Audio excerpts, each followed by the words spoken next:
আজকে একটি মাত্র স্ট্রাকচার দিয়ে আমরা শত শত বাক্য মেক করব। আমি বলছি যে আই এম ফাইন, আমি ভালো আছি। ইউ আর ফাইন, তুমি ভালো আছো। ফাইনের জায়গায় আপনি গুড ইউজ করতে পারেন, I am good, you are good. তাহলে কিভাবে প্রশ্ন করব যে তুমি কি ভালো আছো?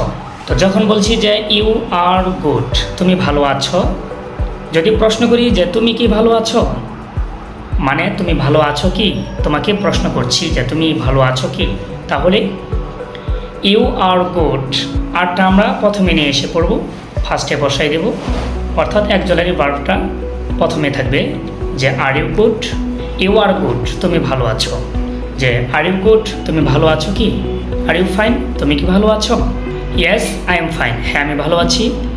No I am not fine, না আমি ভালো নেই। এই যে আমি আজকে কয়েকটি বাক্য শিখলাম, এইভাবে কিন্তু আপনি বাক্য মেক করতে পারেন। এই বাক্যগুলো কিন্তু আমাদের এই বইয়ের প্রথম দিকেই, একেবারে শুরু দিকেই, অর্থাৎ অ্যালফাবেটের পরেই কিন্তু আমাদের এই বাক্যগুলো।